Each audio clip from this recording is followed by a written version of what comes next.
MagMongoSlade.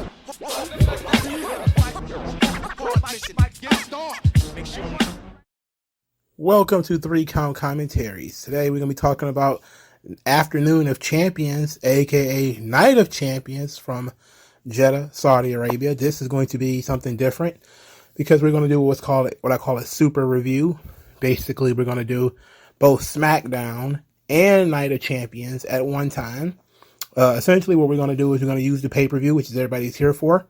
We're going to talk about that, and if something on the episode of SmackDown ties in, we use that. The rest of SmackDown will be after this show. Or basically be after we get done with the pay-per-view. So, first match on the card, believe it or not, for the World Heavyweight Championship, AJ Styles versus Seth frickin' Rollins. Everybody lost their mind when they heard that this match was going on. First, it was, well, you said you were going to make a new world champion. You said his new world title was going to be the top prize in the business and all this hype, and now it's going on first. Well, I guess people weren't paying attention. This is a babyface versus babyface match with almost no story attached to it. Of course it was going to go on first. Why would it go on last? Of all the matches on this show, well, the main event matches that have crowd reaction attached to them, this one had the least. You don't just put it on tight because a title is there. Bigger stars are in bigger matches. It's common sense. WWE does this stuff all the time. That being said, some people believe that Seth Rollins went on first because he's got to do the Captain America movie thing or whatever. And that might be true. It might not. We don't know. But ultimately, it was the right decision to put this on first. Now, AJ Styles on SmackDown wrestled against Karrion Kross. The match was actually pretty solid. One of Karrion Kross's best matches since he's returned to WWE. That guy really has terrible luck. If he'd have come into WWE in maybe 2016 or 2017, he might have been a really big star. But coming in 2020 and 2021, oh boy, he's getting the short end of the stick. I mean, the guy's big, he's jacked, he got a hot chick with him, he knows how to talk, he can work. I mean, what really are we waiting for? You know? I don't know.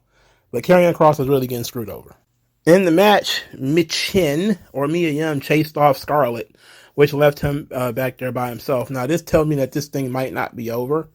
And they might revisit the Karrion Kross AJ Styles match later. But it was just a win to give AJ Styles some momentum going into the match at Night of Champions. And of course, AJ Styles failed to defeat Seth Rollins. This match really it was another reason why I had to go on first. The match basically was the crowning of Seth Rollins, and that's really what it was about. That was pretty much it. It was a very good match, but incredibly predictable. It delivered in the ring, but again, very predictable. Seth Rollins was wearing a leopard or cheetah print shoulder pads. I didn't get it. It's supposed to be like Kraven the Hunter. I didn't get it. He also painted his fingernails, which is that a must, really? You know, like outlandish dressing, and you know, guys have done it in the past.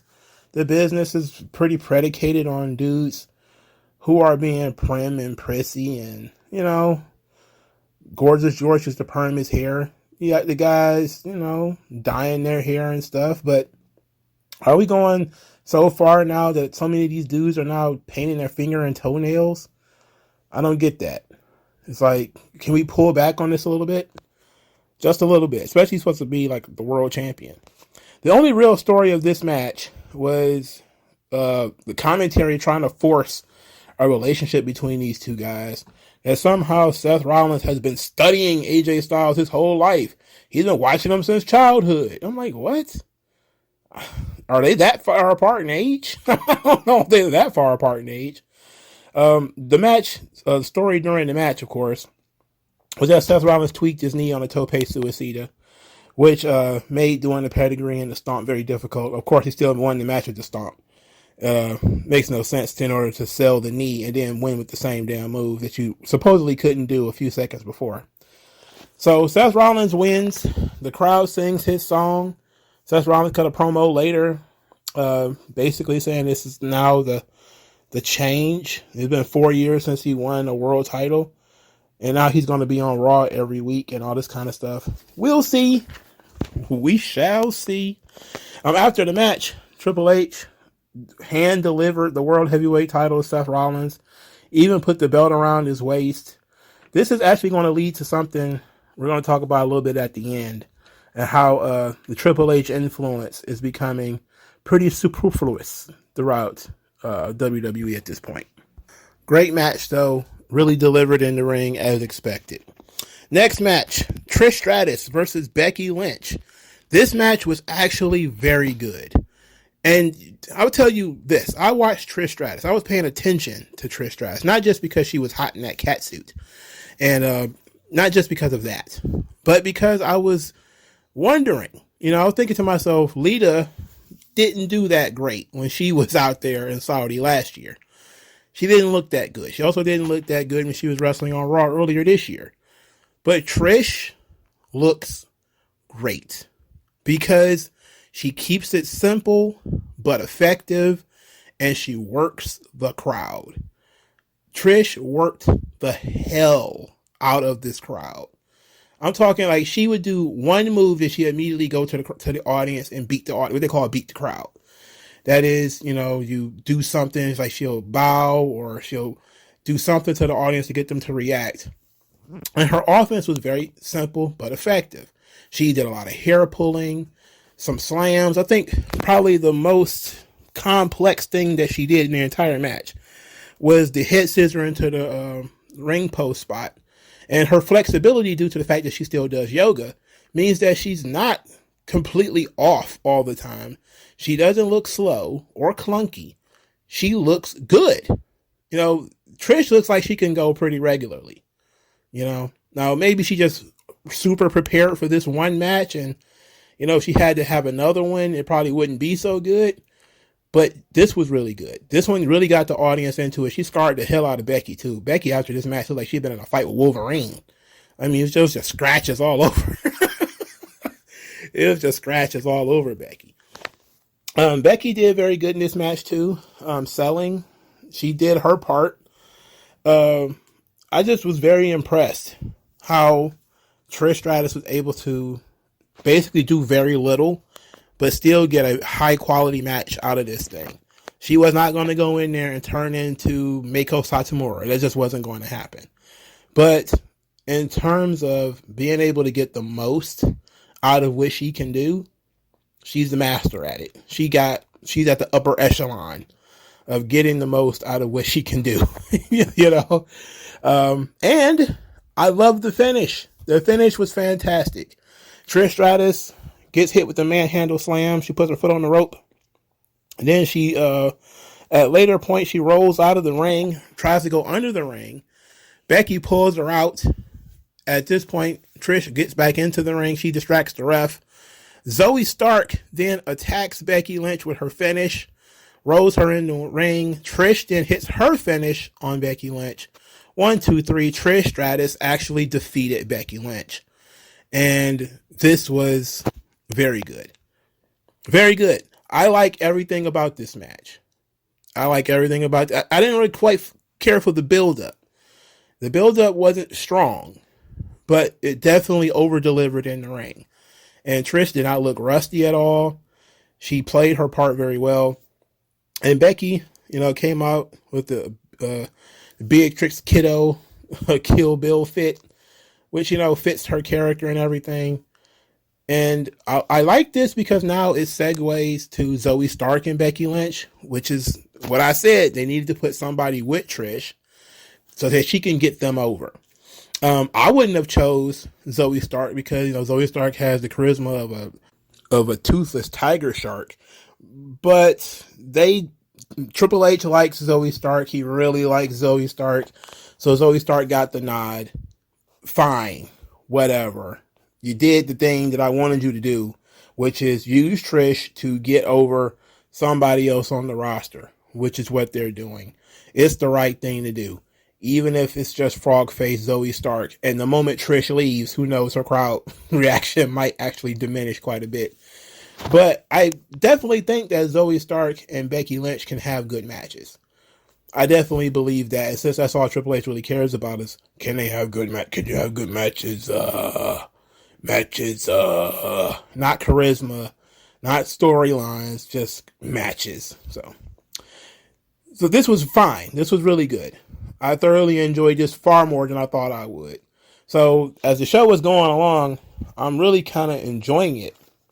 And especially as we continue to push forward. Gunther defeats Mustafa Ali. We get, in the third match on the show, we get a little bit of a vlog thing for Mustafa Ali where he gets to go to Mecca. He go on his little pilgrimage or whatever. It was nice. Talked about having a sense of brotherhood and belonging in Saudi Arabia, even though he's not from there. You know, there's something universal about that they share, which is really cool, you know.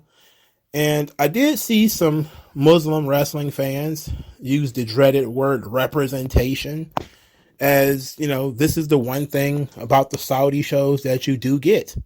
You get a lot of representation. You know, you get finally Muslim baby faces in positions, you know, prominent positions on the show. And I can't argue with that if you're, but you know, it's one of those things where you get the guy sweating meme. It's like positive Muslim representation being in Saudi Arabia, because that's really where you get most of the positive Muslim representation is when they go to Saudi Arabia.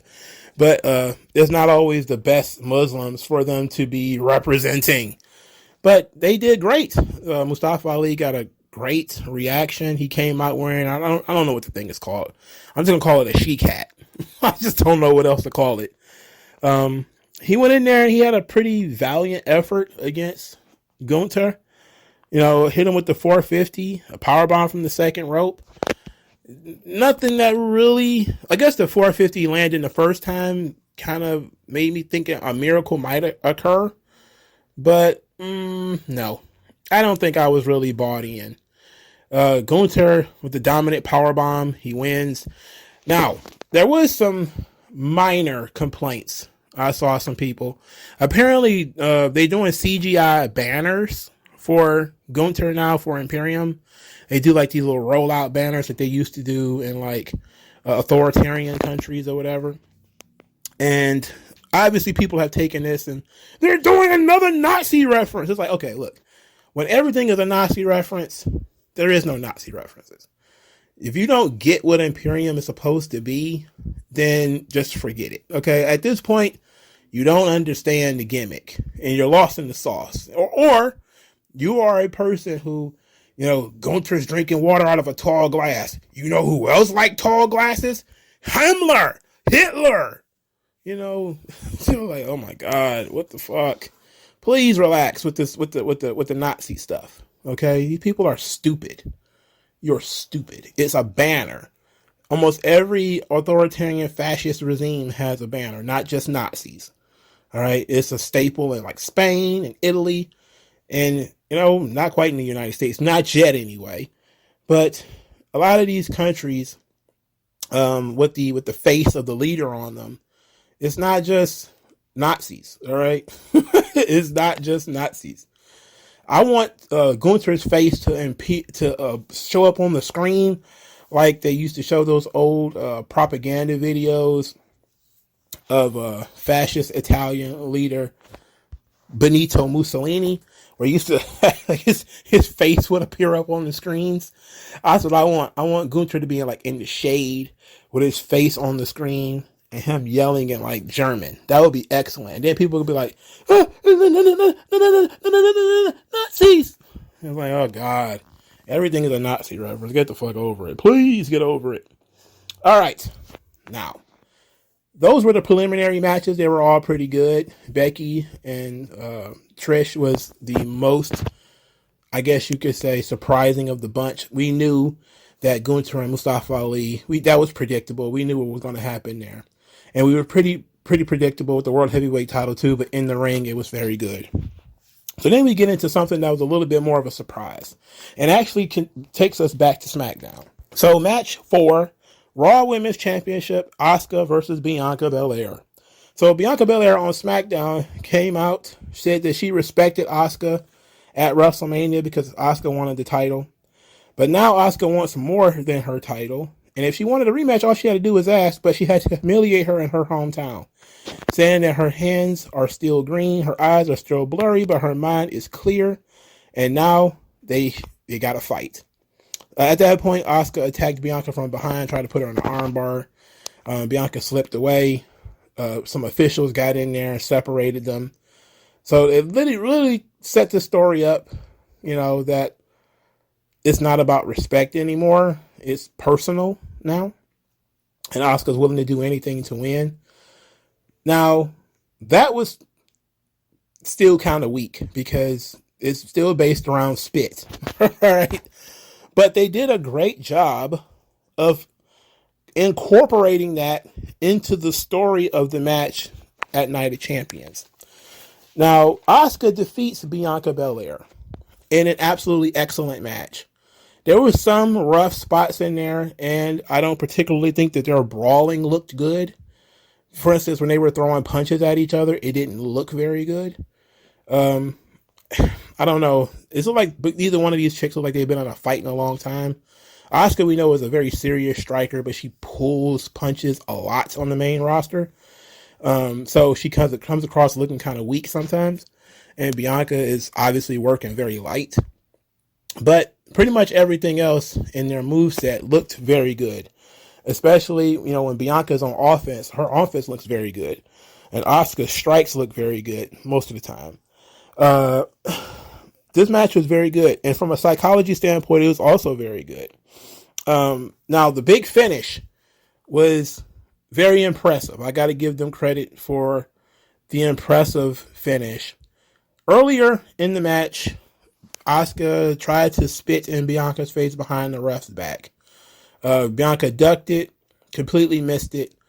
At one point, they continued the match. Asuka sticks her hands in her mouth and starts to wipe her spit on her hands, and then she sprays the mist on her fingers. So then when Bianca picks her up for the KOD, she rakes her eyes with the mist on her fingers. It gets all in her eyes. At that point, she kicks her in the back of the head and then does a roundhouse kick to win the title. Excellent finish. Especially since they've already told us that it's like this hot pepper mist that she's using now. So it's particularly burning to the eyes. So it's not just an eye rake with paint in it. It's also supposed to be like peppers and all this kind of stuff in Bianca's eyes. Like she getting pepper sprayed in the face. And it was very unique. I got to give them credit. I didn't see that one coming. Even explained it, but with the tape on the fingers, they really put some thought into it. All right. So I like that. All right. Even though I probably wouldn't have had Asuka be the one who beat Bianca Belair, I probably would have had to be somebody else. Triple H influence. We'll talk about that again a little bit later. But it was an absolutely believable finish. Asuka is a credible challenger. She looked a little bit like Stardust with the bodysuit. It looked very Stardusty to me. But Asuka is tremendous. She rarely gets huge wins like this. So it was actually quite refreshing that she won. You do sit back and wonder, okay, now what do we do? Asuka is a heel. She's now the Raw Women's Champion. What do we do with it now? Who are the contenders going to be? Are they going to continue this feud? Is Bianca Belair going to get a rematch? That's something that we can consider. And then you also have Money in the Bank on the horizon. We'll talk about that a little bit later, too. This is going to be a very long show. This is going to be long, man. So, but I like this. I thought this was very good. There was a lot of hair pulling, of course, in terms of Asuka pulling Bianca Belair's hair, but she never tried to use it as a weapon. So I thought this was excellent. Again, the build wasn't very strong, but this is one in where the build actually made sense. Now, for this match and in the Trish and Becky match, it seemed like the crowd was very much on the side of the heels. Like the crowd was very much on Asuka's side in this match. There was a very prominent "Thank you, Trish" chant in that match. The people was on the side of the baby faces in pretty much every other match. But it was a decided dislike of Bianca Belair in this match. So I think taking the title off of her was an opportunity to try to put people back on her side to say, hey, look, she's not invincible. Everybody's weak point is their eyes. And that works. There's something to that. The fifth match on this show was another women's match. Rhea Ripley absolutely put the hurt on Natalya. Hell yeah. So on SmackDown, they played a promo. I don't know if it was SmackDown, if it was on Twitter, where Natalya cut a promo essentially saying that, hey, I know people are saying I'm not on Rhea Ripley's level, but, I'm doing this for my pride. I'm doing this, basically to try to maintain her position in the company. And then as she was coming to the ring, what was this? Was it Corey? No, it was Michael Cole, who starts talking about that Natalya is doing this not to get her hand raised, but to keep her head raised. And I was like, man, if you don't get your ass, get the fuck out of here with that. All right. She fucking sucks. She should sulk. She deserves depression. All right. She sucks. But it was her birthday. And I was thinking to myself, what would be a great birthday present? A supreme ass whooping. And what did she get for her birthday? A supreme ass whooping. Now, she got a pretty big paycheck for it. But I don't care that she got paid. I'm glad that she got her ass kicked. This ruled. All right. This ruled ass. And I was hoping, praying to the wrestling gods that this thing would not last forever. And it didn't. It lasted approximately 3 minutes. The entirety of those 3 minutes was dedicated to Natalya getting bounced off something and then planted onto the mat and pinned. It was glorious. Happy birthday to you. Happy birthday. It was her birthday and we got the present. I love when that happens. I love when that happens. I love when I get a present for somebody else's birthday. Yes, I am rewarded because you got older. Ha! That rules. Hopefully we won't see Natalya anymore for any time soon. And he's talking about her special connection with the Saudi people because she had the first women's match in Saudi Arabia. If you don't get your ass out of here. She ain't got no special connection to nobody. Right? She ain't got no special connections. None. No special connections whatsoever. Not the connection don't even exist. She got a connection to my contempt. All right. Moving on. Cody Rhodes, Brock Lesnar. All right, this match kind of frustrated me because I was like, all right, what's going on here? During the press conference or whatever the hell they had, they announced that Cody Rhodes' arm was broken. So he got to wrestle with a broken arm, but he got the thing wrapped in titanium. Titanium? Oh, okay. So this guy's like, he's got an Iron Man arm now. Okay, he can reflect bullets or some shit. Like, what's going on here? Oh, titanium, that's a weapon. Right? So in the match, they're doing stuff. Like, Brock does a belly-to-belly over the head, land on the arm. I'm thinking to myself, why is he selling that? There's no way. If you're wearing a titanium joint on your wrist, you don't feel that.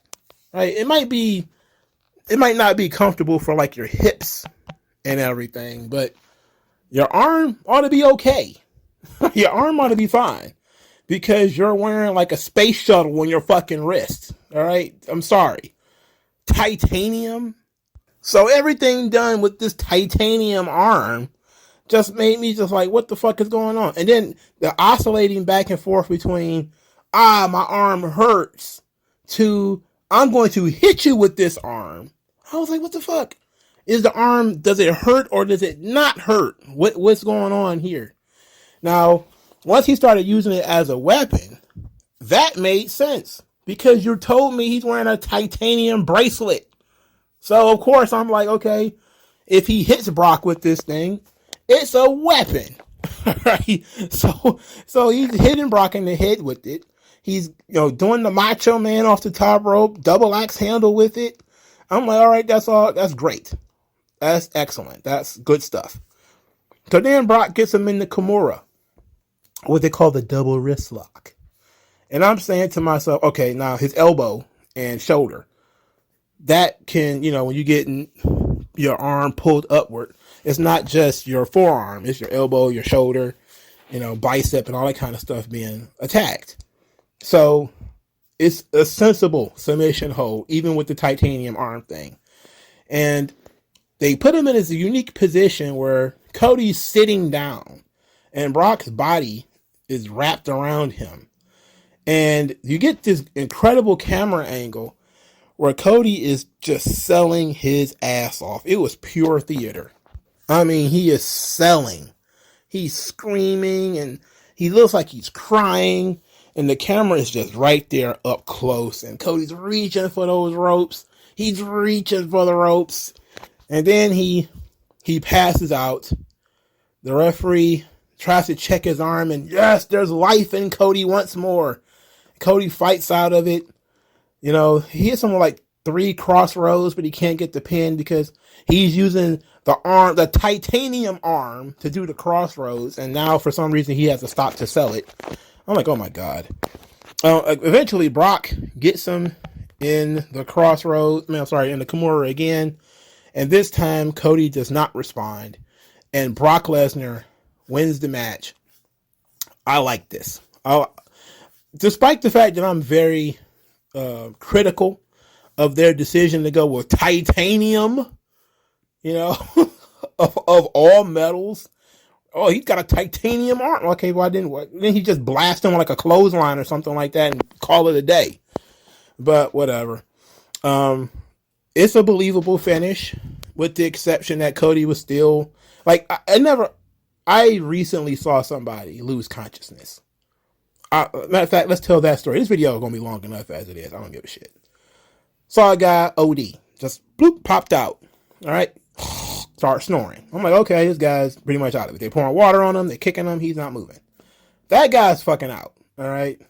Now, of course, they hit him with the Narcan. He was up, walking around perfectly fine not too long afterwards. But if you're somebody's unconscious and you're not responsive long enough to stop the match, I don't understand how his eyes are open again and he's back selling right after the bell rings. Like he should still be kind of flat, and the referee should be like, checking on him, trying to get him up, smelling salts, all that kind of stuff, really sell it. I like what they did in terms of Brock not letting go of the hold and him wrenching on it even more. And it, the ding, ding, ding, ding, ding, ding, ding, ding, ding, the ringing of the bell. Cause it's old school. That's really old school. They don't even do that anymore. You can continue to kick somebody's ass nowadays. They refuse to continue ringing the bell. Like, you're wrong. So we're not going to keep ringing this bell. But I liked that. I liked the finish of Cody losing by referee stoppage. I probably would have done it in a different way, but this was perfectly fine. Brock wins. There's going to be a third match. I'm okay with this. It's just titanium though, bro. Titanium arm. Oh, he got a War Machine arm. He's got a RoboCop arm. This dude's arm can deflect bullets. How did he lose? I don't know, man. He hit his finisher 3 times and was like, oh, my arm, wrist, oh. Okay. All right, Cody. But it was the match was moving at a nice brisk pace, which is one of the reasons you should know that Brock was winning, is that not just because Brock was, physically dominant at first, but because Cody was firing up at like the 3 or 4 minute mark. He was starting his comeback. And I'm like, starting his comeback kind of early. That means we ain't going long here. And it was like a few minutes later. I think the match was probably 10 or 11 minutes at the most. A lot of that was Cody and the Kimura selling and those two guys laying around. But I can't wait for the third match. It ought to be very good. Brock and Cody are doing some really good stuff here. And Brock got that win back. So now we're in good business here. Now for the main event, the Bloodline versus Sami Zayn and Kevin Owens. Now, on the Go Home show, they took center stage once again with Paul Heyman telling the Usos that they were invited to Roman's 1,000-day celebration. And he wants everybody to be there to celebrate him. Jimmy thought this was absolutely ridiculous. And he was like, look, I told you he was on something. I don't know what's wrong with this guy. So he gets up to leave. Roman's like, where you going? Jimmy's like, look, man, I'm about to get out of here. Roman's like, nah, sit. Have a seat. So Jimmy just stands there. And so Roman stands up and he gets in Jimmy's face.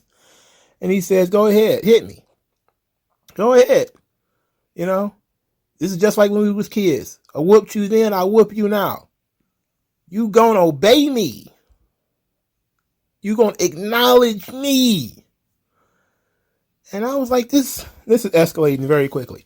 Now, clearly they're still building off of the Jimmy ain't nobody's bitch. But this was from 2 years ago, you know? So Jimmy is standing up to Roman. You know, Roman is, daring Jimmy to do something about this. And Jimmy won't do it. Despite the fact that he's not feeling how he's being talked to, he's still respecting the family. And Roman is still the head of the table. But that whole you gonna obey me thing, man, that was nothing but disrespect. That was nothing but disrespect in that one.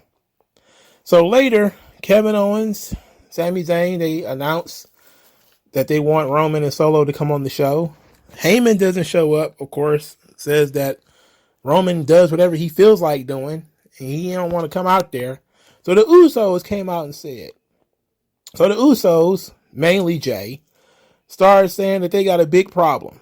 So then Kevin Owens said, look, I want to talk to the Usos. Then he says he doesn't understand why Sami Zayn still wants to help them, because he couldn't care less. But Sami's been right this whole time that the Usos deserve better, and that the Usos are the real heart of the table. Roman can be the head of the table, but you guys can be the heart of the table. But Roman treats you like the appendix of the table, which honestly made me laugh, because they're the tonsils of the table. They're the goiter, the bunion of the table at this point. So he says that they went from being the greatest tag team in the world to Roman's errand boys. And that pissed off Jimmy so much, he said when it comes to the day ones, he's the tribal chief. And then Jay just co-signs, basically put his finger up like, yeah, I'm with him. I'm with him. He's right. At that point, the crowd knows something has gone wrong. Heyman looks like somebody has absolutely stolen his wallet, and we're off to the races. Roman is coming to the ring, and I don't know what it is. When Roman's wearing a shirt, he does not look that big. So he comes into the ring, and he immediately starts confronting Jimmy. He gets in Jimmy's face. Jay tries to cool everything out. He pushes Jay out of the way. He's in Jimmy's face. He wants to know what Jimmy meant by this whole "you're the tribal chief" thing. What do you mean by that? What exactly do you mean by this? So then Kevin Owens and Sami Zayn, Sami Zayn especially, is trying to talk to him, telling him that the bloodline is falling apart and it's his fault. So Roman slapped the microphone out of Sami Zayn's hands. Kevin Owens gave him a stunner and a fight broke out. At that point, Solo Sikoa ran down to the ring, and he put the beats on Kevin Owens and Sami Zayn. And from there, Roman speared, I believe it was Kevin Owens, and he demanded that Jimmy Uso hand him the tag team championships. He had his hands out, and Jimmy just had the belts in his hands, and, the weight of those belts. It feels good to be a tag team champion, I would imagine. And so he's got these belts, and Roman's like, give me the belts. And just his tone of voice didn't sit well with Jimmy, so he wasn't going to do it. At this point, Jay steps in and gives Roman the belts. So now Roman is like, I'm the tag team champions. And he's showing off the belts. I'm the tag team champion. I got all the titles. And he's walking around showing the cameras, and he's showing the Usos, and Jimmy and Jay is in the corner. Jimmy is perturbed, and Jay is like, I'm just glad we're not in trouble anymore. I'm just glad. Mama, he did it. I didn't do nothing. I was trying to be a good boy. He did it. So this was excellent. And of course, I knew it 2 weeks ago what was going to happen in this match. But I even could not fathom that it was going to happen the way that it did. And this is another excellent twist in the story, where you know where you're going with this, but you put just a little bit of sugar on it, and it made it so much better. So we get to Night of Champions. Sami Zayn, Kevin Owens versus Roman Reigns of Solo Sikoa. It is the main event. The crowd is super hot. Sami Zayn comes out wearing a dishdasha. That's the long shirt, the long Islamic Arab Muslim shirt, and the crowd is going ape for Sami Zayn. You think they were in Montreal again? Monstrous reaction. His reaction is so dope. Roman is in the corner grinning, and he's smirking like, yeah, this guy, really good reaction. Paul Heyman does the introductions for Solo and Roman, refers to Solo as the Sultan of the Spike, but doesn't call him Solo Sikoa, just calls him Solo. Then Sami Zayn does the introductions for himself and Kevin Owens, but he does it in Arabic, which of course gets the crowd even more excited. And I was like, this is working. Whatever it is, they doing it. All right. They doing it big. So they started having the match, and the match is fairly simple. People want Roman and Sami in the ring. They tease it at first, and the crowd is very, very, very excited for Roman and Sami. Too excited, if I can say so. So Roman tags out, and it's Solo. Now the match in and of itself was pretty slow, and it was pretty simple. At each point in time, both Kevin Owens and Sami Zayn were the babyface in peril. It was very interesting. Roman was playing a chicken shit heel. When Sami tagged in, Roman rolled out of the ring to escape him, but he still attacked him from behind, was giving cheap shots. He kept yelling at Sami, I never should have let you in.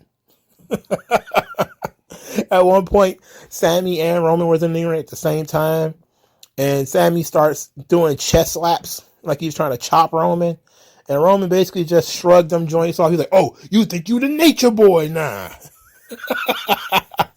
It was really good. So we get the ref bump, which has become an integral part in the Bloodline story, because once the ref goes down, that's when the soap opera really kicks in. So now the ref is down, and all hell breaks loose. The Usos attack Kevin Owens. They flip the table on top of him. They super kick Sami Zayn. And at one point, they try to super kick Sami Zayn, but he ducks, and they end up kicking Solo. Now Roman is pissed. So he gets in the ring. He shoves Jimmy. He gets in Jimmy's face. Jay is like, look, man, we was just trying to help. And Roman then shoves them and says, ain't no more day one. It's day one, no more. You out. You got to get out of here. Beat it. So then Jimmy kicked Roman. And everybody was like, oh no. Oh no. Look, of course they foreshadowed this, right? But it was like, oh no. And he did it on purpose. It wasn't an accident. He kicked Roman on purpose. So now, like, okay, we off to the races now. At this point, Jay is like, no, what did you do? What did you do? What are you doing? That's our family. You can't do this. You can't do that. So then Jimmy tells him, I'm doing what you should have done a long time ago. And he kicked Roman again. Then he says, it's me and you now. It's just us. I'm your brother, not him. So then Jimmy starts moving Jay out of the shot. He's getting out of here. Like, like it's a robbery. It's time to go. It's like they're like O-Dog and Kane from Minister Society. Let's go. Let's go. Let's get out of here. Let's get out of here. So as they're going up the ramp, Jay is having all the terrible emotions. He's like, oh no, what did you do? Why you do that? Why you do that? Solo ends up getting hit with a stunner and a haluva kick. He takes the pin. Roman is on the floor, absolutely destroyed and distraught. He is indeed upset. The Usos are now leaving the bloodline, and Roman has caused Solo Sikoa to suffer a loss. This is absolutely amazing cinema. Theater. Now, of course, people are going to complain because the referee was down forever, and these guys were in the ring. They had time to talk and do all this kind of stuff. But I was engrossed in this. Not going to lie to you, I was engrossed. I knew the Usos were coming out there and they was going to fuck it up. But I didn't expect the extra piece of Jimmy actually doing the turn on this show. Now, I love, again, the individual character dynamics. Jimmy is like, I'm nobody's bitch. And he said this 3 years ago. He's been playing his part very well. But the disrespect got to stop. You know, got to have a limit to this. Jay is a family first guy. He is the only one in this group that is family first. He is thinking beyond himself. Yes, he was the first one to challenge Roman for the title, but he realized that he cared about Jimmy more than he cared about the title or that he cared about Roman. That was the point of the I Quit match, was to show him that he cares more about his family than he does about his individual ambitions. He cares more about his family than he does about his friendship with Sami Zayn. He cares more about his family more than anything. And that's why he's so distraught about what Jimmy did, because Jimmy don't give a he's okay, we brothers. But fuck that guy. You know, that might be our cousin, but fuck him. You know, we don't need him. Now, the twist to this is that Solo is their brother, you know? So it's like, you can't just run off because Solo is there and you caused Solo to lose. So now you're in a real pickle because when you split up the bloodline, you left your little brother behind. You know, it's just me and you now. Like, what do you mean by that? It can't be just me and you because Solo is her fucking brother. So this is what makes it all very interesting. And now Roman, he's pissed at the Usos. He's obviously going to fight Jimmy at some point, probably in London at Money in the Bank. But now he's got Solo to play with, you know, like he had, you know, Solo was like the sword of Damascus that was over the Usos. And then in recent weeks, he's kind of been looking funny at Roman as Roman verbally berates his brothers. He started looking at Roman kind of a little bit more intensely. But now the Usos have fully turned on Roman, left him out in the lurch. What is he going to do? Like, we see that Jimmy's going on his own. Jimmy's doing what Jimmy going to do right now. It's all about whether Jay's going to go with him and then what is Solo going to do. And are they going to just let Jimmy and Roman have it out? Because when Jay and Roman had their thing, there was nobody there to stop them. You know, they were just going to go do their thing. And I would imagine it's going to be similar here. Now, another little wrinkle in this is that Roman dedicated this match to the Wild Samoans, and Sika is his father. Roman Reigns dedicated a match to his daddy and lost. He is going to be on an absolute nut about this, all right? I can't wait. I can't wait. This is going to be so much fun, all right? Roman is going to be pissed. He dedicated a match to his daddy and lost. He dedicated a match to his family and lost because of the Usos. So now the manipulation is going to be that the Usos don't care about family. They don't care about their family at all. They only care about themselves. And that all of this is about their ego and their ambitions and them wanting what they want.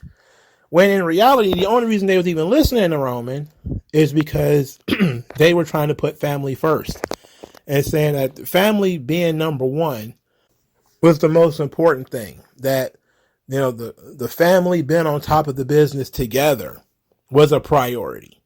But it was always Roman utilizing the Usos to stay on top. So now they're going to have, that's what the centerpiece is going to be about. That's clearly what Jimmy's going to be saying, is you just used us to make sure that you was on top. You didn't really care about us. You don't really care about your family. You don't care about nothing about your family. And Jay is going to be very frustrated. Now, clearly, we're at the point where we're saying to ourselves, could it be a split in the Usos? Could it be possible that Jay is so brainwashed by Roman, because he got butt broke by Roman, that perhaps he's even going to turn on Jimmy and try to keep the bloodline together, and they just kick Jimmy out. And perhaps, as I pitched around, I don't know, maybe a couple of months ago, that Solo and Jimmy are the tag team, and Jay goes his own way, and Roman, of course, goes his own way. Now, I like that idea because I think Jay has been doing such a good job as being the emotional core of this storyline that he kind of deserves to be on his own, to do his own thing. Jimmy is very strong in this, and the booking of Jimmy has been quite strong in this. But he hasn't been the best performer in this. It's been clearly Jay. Even during this whole thing, Jay, his distressed look was kind of like, oh shit, I can't believe we did this. I can't believe what's going on. And he quite wasn't really in on it. Like, if we being fair, he wasn't in on it. It just happened. And he was in shock. Like he was in shock. He didn't know what to do. So the Bloodline have regained their spot as the top storyline in wrestling. And it didn't take long. All it took was for just a little bit of change. Now, as far as Sammy and Kevin Owens, hopefully this is the end. Sammy has completed his mission of destroying the Bloodline. And it is Roman Reigns' fault. It's Roman Reigns' ego that pushed Jimmy to do what he did. And it was Sammy who actually drove the wedge. It was Sammy, even though he was talking to Jay, Jimmy was listening. Roman doesn't care about you. Roman's just using you. Jimmy was hiding behind the scenes in some of these situations, concerned about Jay. But he had his own trepidation about listening to Roman and doing everything Roman says. So this was just flawless execution. Now, Sami Zayn may not have won the title from Roman Reigns, which I think most intelligent people knew he wasn't going to win that title. But he managed to squeak out 3 huge main events: Elimination Chamber, a WrestleMania main event, and a Saudi main event. And he got a victory over Roman Reigns in this match. He got the victory over the Usos. He got 2 victories over the Usos. And he has successfully split up the members of the Bloodline. Sami Zayn fucking won. At the end of the day, at the end of this war that they have going on here, Sami Zayn won. He may not have beaten Roman Reigns one-on-one, but he took the Usos out of that camp by constantly applying pressure to them. Testing their manhood, calling them out, saying you deserve better. And then Roman just got worse. The worse the Usos performed, the worse Roman got. The more Sammy believed in them. Like, that's just a very, very interesting angle. That despite the fact that it went too long, I think, with the whole, I believe in you guys. You guys don't need him. You can leave. It's never too late. That went on a little too long, But it going long really drove home that Sammy is the one who believed in the Usos and believed that the Usos could do this. that it was the right thing to do to attack Roman, to get free from Roman. And he was right. And he was right the whole time. So this was excellent. Everybody wins. Everybody got, a very interesting angle. Hopefully, Sami Zayn and Kevin Owens can move on and we don't have to deal with that shit anymore. We got a fresh turn with the bloodline. They're doing something unique now because we've never seen Jimmy and Roman. We've seen them have words, but we haven't seen them have physical confrontations yet. Roman's going to continue to unravel. Solo Sikoa is now going to have to actually start doing a substantial part in this story. He can't just stand there and be stoic anymore. I mean, your brothers are going rogue. What are you going to do? And so the question now remains, is Roman going to sick Solo on his brothers? And then what is Solo going to do? Once confronted with, the Usos, they're going to run that whole, we your brother, I'm your brother. They're going to run that game on him. So there's so much there that it's legitimately, I see now why they kept the title on Roman. And I saw that when they did it. Like, the reason why they kept the title on Roman is because they want to make sure that when Roman loses, the Usos are not the parachute that are there to get in his way, and that Solo isn't there, and that maybe even Paul isn't there anymore, and Roman has to fight these battles by himself, and that's when he loses the title. And I think we all saw that, right? So everybody who's still, beating that drum that Cody should have won the title, okay, fine. But I think what we're doing is we're building up to Roman losing everything. He's one of the central characters, so he's not the central character in this story. And as long as he got some family somewhere in order to help, he was not going to lose.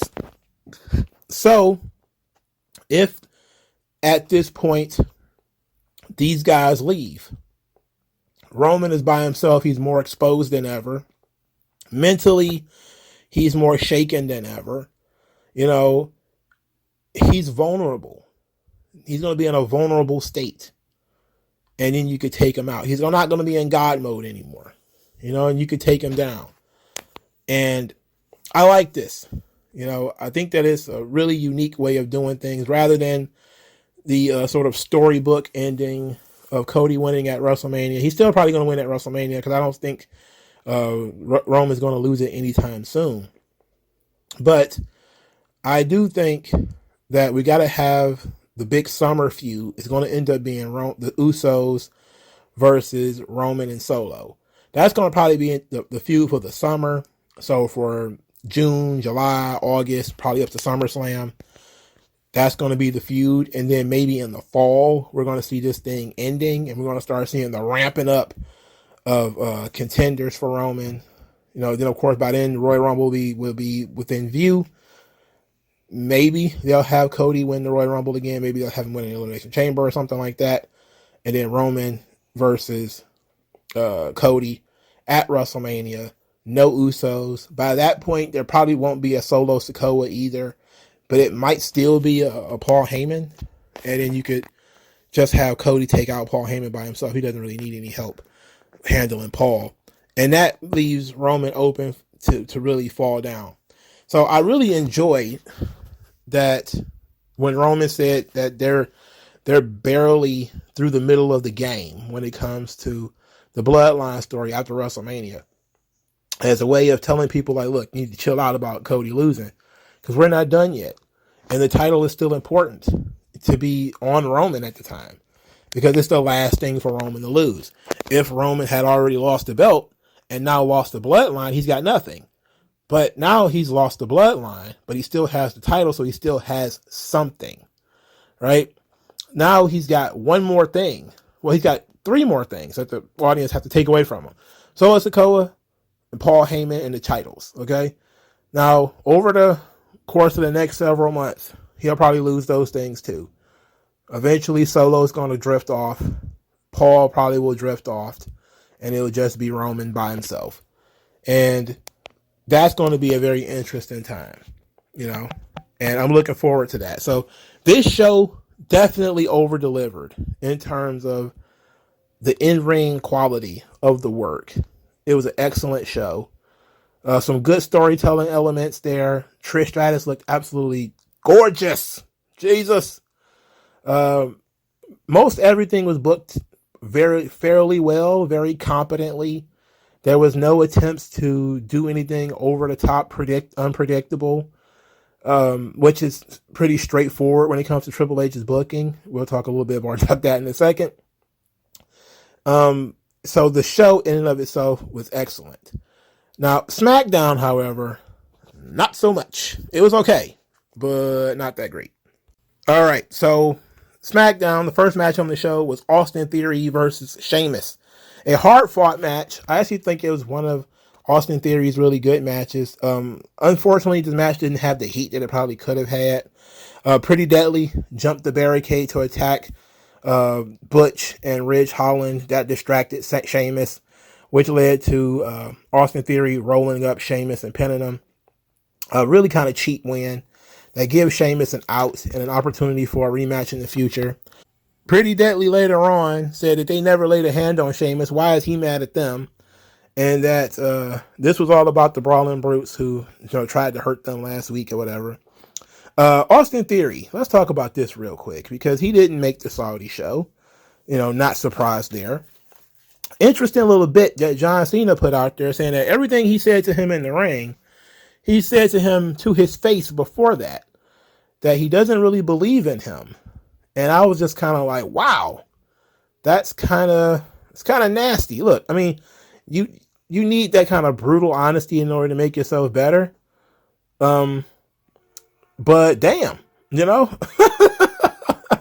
if I feel like he set the young guy back a little bit, like he really kind of put him in his place, but he needed it because yes, Vince pushed him pretty fast, but Triple H is the one who tried to make that match happen, and then Cena didn't give a fuck. He didn't bother to tan. He had a bland ass match, and then the match was over.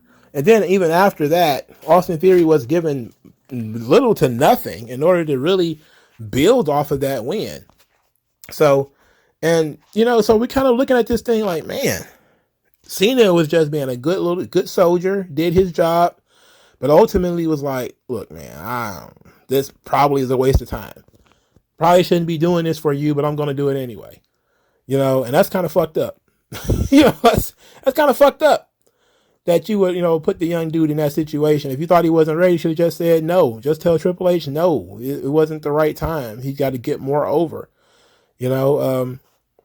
but that's kind of screwy. I can't hate John Cena for telling the truth.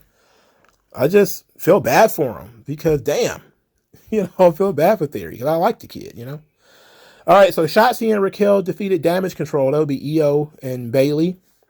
I don't know why Shotzi's Blackheart is winning matches. Anyway, they lost because Io and Bayley are not getting along. That's, of course, their storyline. Still, to this moment, they're still not getting along. And they was having miscommunications in their match. And heavens to Betsy, they're still in the tag team championship match on Monday. Why is there a tag team championship match on Monday? Oh, because somebody got hurt. Never mind.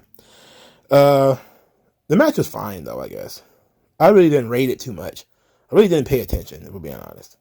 Ashanti the Adonis of Hit Row was defeated by Cameron Grimes. Hit Row came out wearing these ridiculous white masks, which, of course, like I said, they looked ridiculous. They looked so stupid. Who the hell wears white ski masks? And I think it had Hit Row on them. Of course, there were people who were comparing that to the Mogul affiliates. And I was like, I don't know why you would do that just because they're black. Is that why we're doing this? Because we're going to compare them because they're black? I think Hit Row sucks. I actually forgot Hit Row existed until their music played on this show. Look, I like Ashanti Theodonis. I was a big booster of his in NXT. They're not giving him much of anything at this point in time. He's stuck with B-Fab and Top Dollar, Flop Dollar. And that's really, the heat that Top Dollar keeps getting on himself. It's not helpful to these guys, but whatever. Hit Row. I hear whispers of releases coming soon. I'm looking at Hit Row like your juicy meat when it comes to the unemployment line. You know what they used to say. What was it? NBA on TNT? They used to do a gimmick called "Gone Fishing" when you lose in the playoffs. That's what we need to do when it comes to WWE releases. It's time for Hit Row to go fishing. You know, that's what it's time for. It's time for them to go and get their bait, get their hook, and cast their goddamn lure into the water. It's over. And I forgot you to even exist. We don't need you anymore. Cameron Grimes, still very bland. He's now kind of talking in character, but not really. He's still, later on, he cut a promo saying that he's going to stay motivated and dedicated to meet people's expectations. And then he's going to the moon. And I was like, oh, okay. Yes, we're not doing Cameron Grimes, apparently. We're doing, what is his name, Trevor Lee, in the style of Cameron Grimes. That sucks. Then he also got attacked by Baron Corbin after the match. That also sucked. At this point, I was very disappointed in SmackDown. I was getting very upset. They showed a Grayson Waller promo vignette for him. I like that. That was good. Not bad. LA Knight defeated Rick Boogs with the BFT. Rick Boogs is massive, bro. Like, every time I see Rick Boogs, I just see muscle. The dude is big. That's a big guy. Okay? In the past, Rick Boogs would have got a shot just because of his size. But now, they don't care about dudes who are big anymore. Same thing, similar thing to what I said about Karrion Kross. Kross is not as charismatic as Boogs. Boogs is at least super charismatic.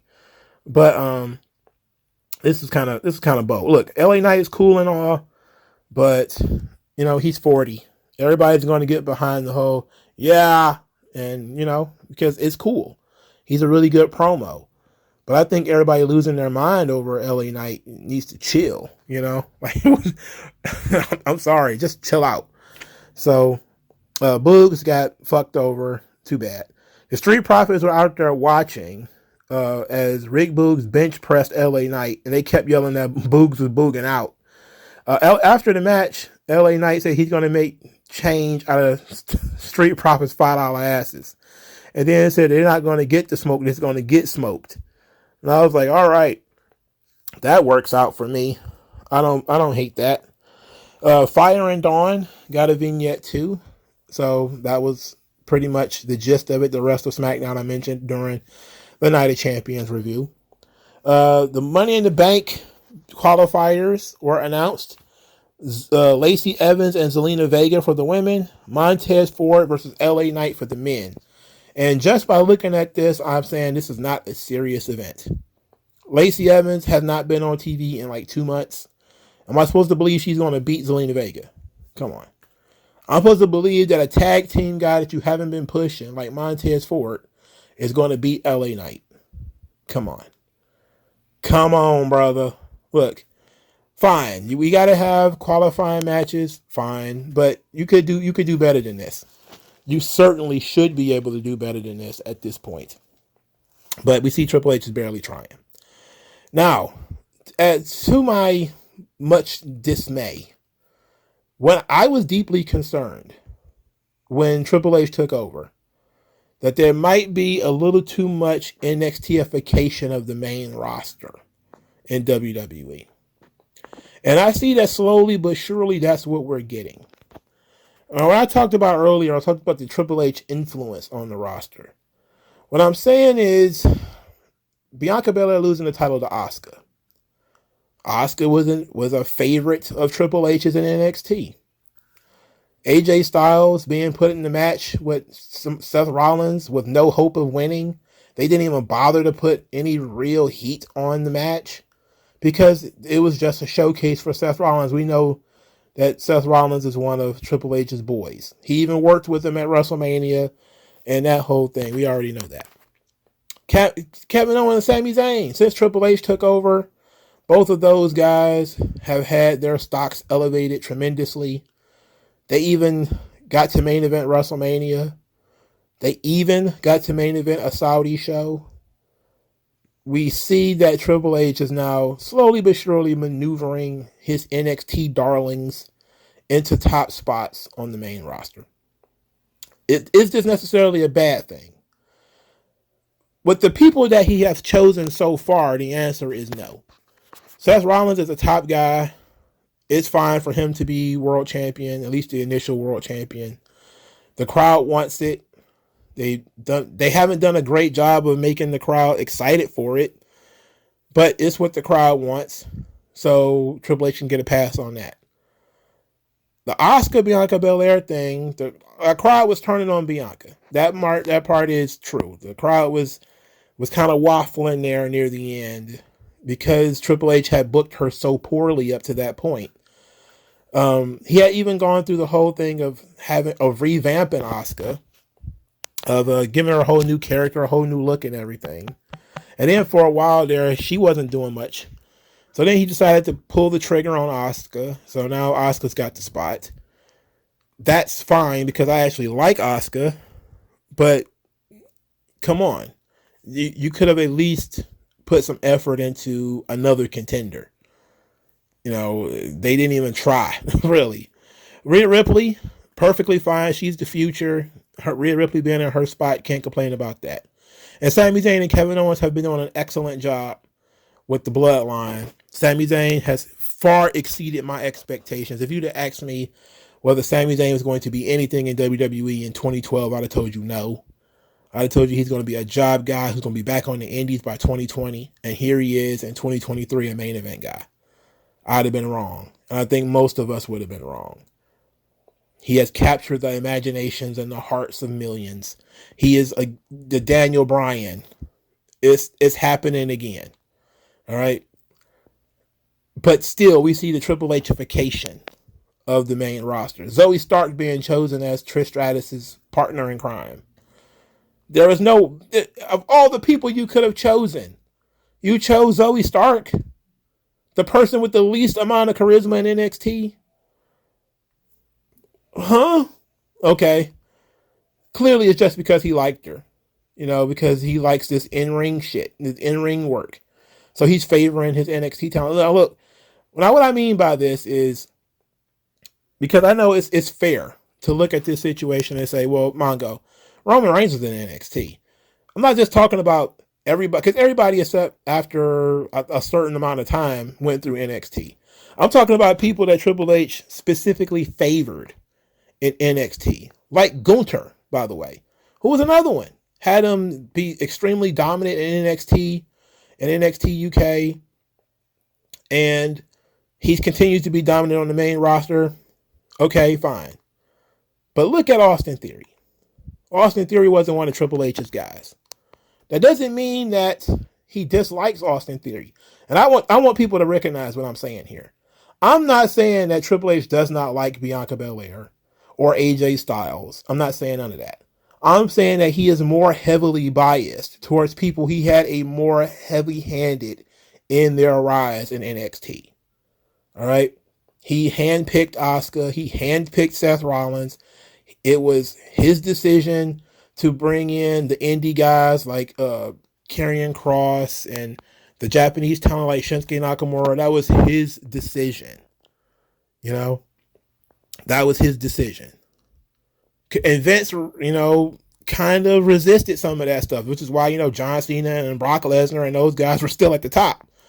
Because Vince was like, I don't know about this Kevin Owens thing. You know, he gave Kevin Owens the big win over John Cena initially, just like he gave Nakamura the big win over Randy Orton initially. Or was it John Cena? I think he beat John Cena.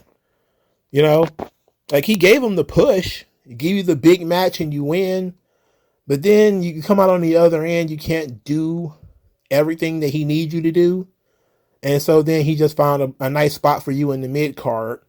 And then he just pulled from the deck. He just kept pulling from the deck. He pulled from the deck. It's a deuce of spade. It's okay.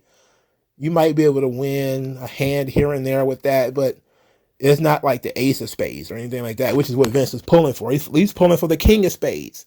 Or if you never played spades, you might not get this. But if you the queen of spades or whatever, you know, that's what he's looking for. He's looking for something where you can win a hand no matter what the other person has. a superstar, somebody with charisma. And NXT was not really producing that, which is why he blew it up and started over.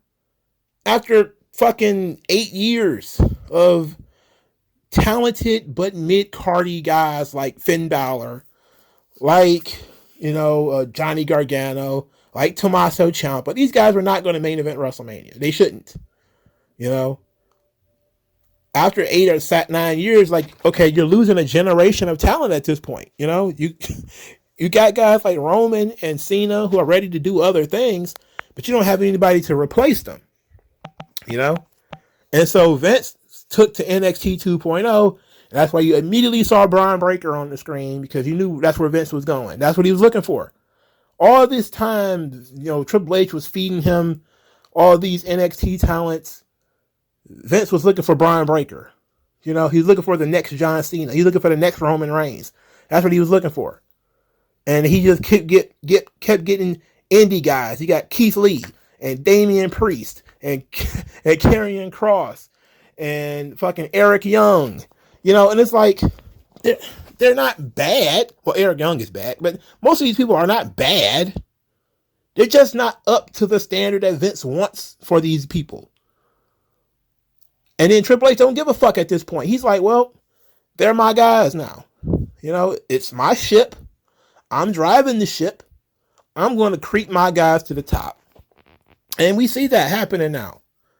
So I'm looking and saying to myself, there really isn't anybody left other than Roman, and he's going to probably have to capitulate to the Cody situation for now, and he'll probably end up having to give the belt to Cody. But Cody will probably be the last one in terms of the last guy that Vince put on the track that Triple H will give the nod to, because, they're of some kind of prior arrangement. That probably will be it. After Cody gets his run, I expect full NXT-ification from that point forward. This is where, Shawn Michaels was talking about more, I forget what he called, synergy between the push on the main roster and the push in NXT, which has not been happening, by the way.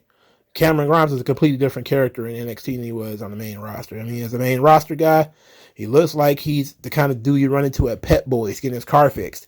He doesn't come across like a superstar or pro wrestler, okay?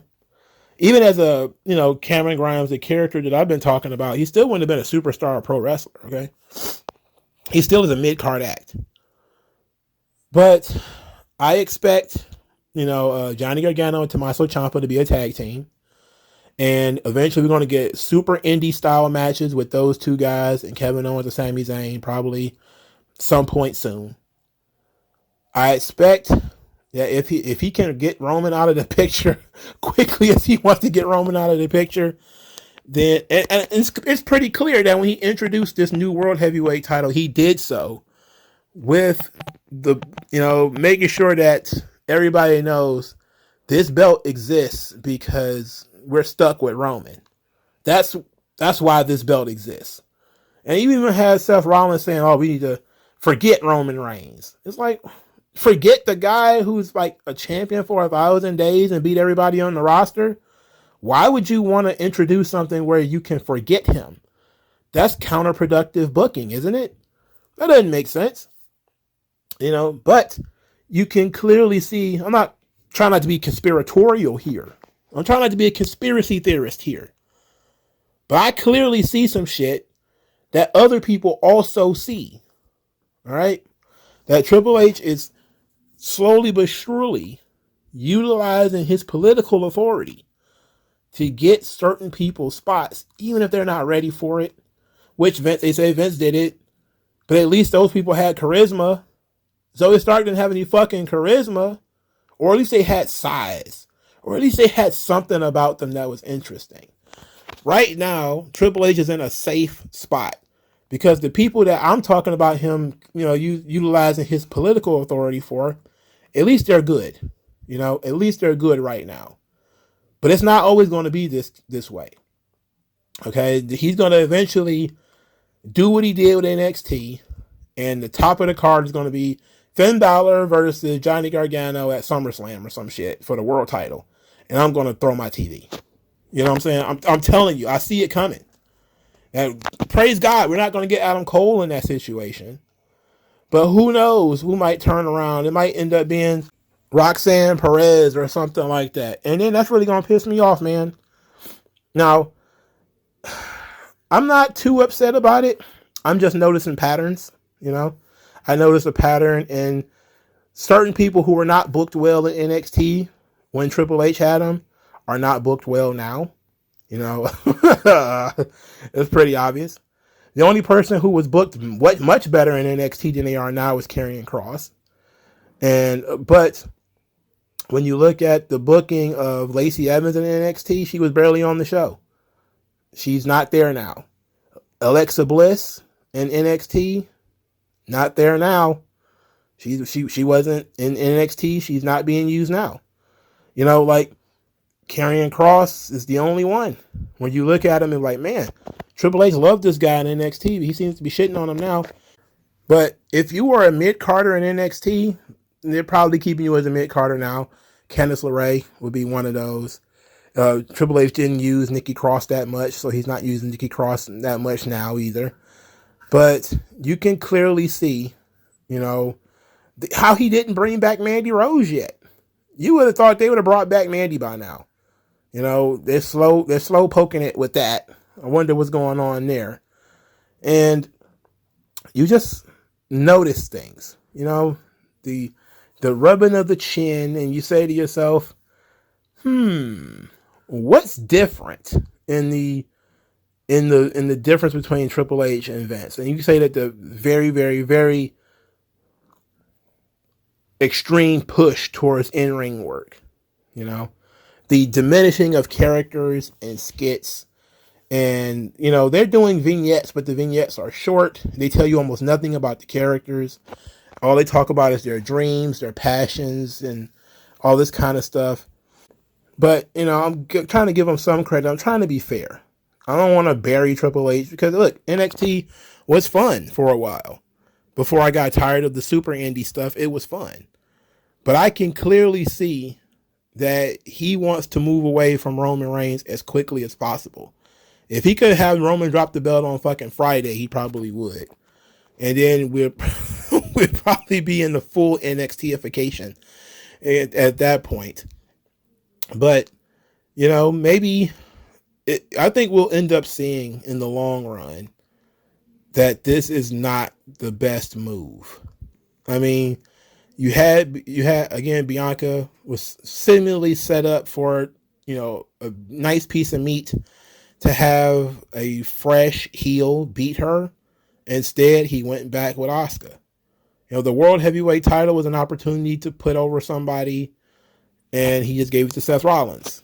You know, so we're looking at it, he's going with the old faithfuls, which is, you know, I guess Vince had his too. The difference being is that, you know, Vince's old faithfuls had a lot of charisma. They didn't paint their fucking fingernails, you know? And, you know, like it's weird. You know, Vince made Seth Rollins a world champion too, so I can't complain about that. It's just felt like the anticlimactic nature of Seth Rollins winning the title rubbed me the wrong way. The fact that we probably had tons of underutilized heels who probably would have really benefited from working with Bianca Belair, and we fucked all of that up. We threw all of that in the trash for Damage Control and Asuka. That's it. You know, fucking Dakota Kai, Bayley, and Asuka. Look, Io was great, you know, but Dakota Kai, Io, and Asuka, you know, it's, I don't know, man. We're looking at this thing and I'm just kind of shrugging and saying, like, what's next? You know, who is being skipped right now? And it's even happening in NXT too. Like, you're noticing certain people who are pushed at the beginning of NXT 2.0 have started to be, you know, de-pushed now. You know, Lash Legend was one of them. You know, Tony D'Angelo was another one. So you're seeing it on NXT and the main roster that some of the characters who were really getting over doing their character work, or at least were getting attention with their character work, are starting to be underutilized and devalued And instead, they're just pushing more wrestling. And you look at NXT now, and it's Nathan Fraser and Noam Dar in like a 15-minute match on TV. And you're like, what the fuck is this? Why is this happening? You know, and I don't think that match was 15 minutes, but it seemed like it was. You know, like we could have been building some characters here. Instead, you want to have a work rate match between, you know, this, and it's like, no, fuck this. And it was just, and the Chad Gable thing, you know, they're doing it on Raw. The obligatory 15-minute Chad Gable match. It's like, fuck you. You know, no. Let's do something else. So I'm really deeply concerned that we're going to fall into the middle of some kind of pit. And we're going to be fucked in the long term by Triple H. But I got to at least say right now that the champions, most of them are in a good space. And Night of Champions was a good event. WrestleMania was good. Backlash was good. He's been doing very good when it comes to the pay-per-views. It's been the weekly product that's been absolutely terrible. It's been abysmal. Why the buildings keep being full, I have no idea. Why the TV ratings are steady, I have no earthly fucking idea. When, you know, and I keep hearing that, oh, Triple H and Paul Heyman want more young talent on the roster. And I'm like, oh, okay, that works for me. But then I look and be like, okay, so who technically is a young talent at this point? You know, like, what's the definition of young talent? Is it Santos Escobar? He's 38. Is it Damian Priest? He's 40. Is it Finn Balor? He's 40. Is it Karrion Kross? He's 40. Who's the young talent? That's what I want to know. Where the fuck is all the young talent was in NXT? But I want to, like I said, want to cut them some slack. I want to give them a little bit more time. And I said WrestleMania is when I was going to start really critiquing him. And now I'm starting really to get rubbed the wrong way with some of his booking decisions. And that Zoe Stark thing really raised my eyebrow. Like, it picked my brain in terms of, yes, you need to put somebody with Trish in order to help her get over. Or get somebody else over. But then when I seen it with Zoe Stark, I was like, this is some bullshit. Of all the people I would have, you know, that were sitting on the sidelines waiting for their turn, Zoe Stark? You know, what the fuck has she got to do with Trish Stratus? Like, and that's where I kind of, as a person who understands storytelling, I have to say, I got to take the wait and see approach.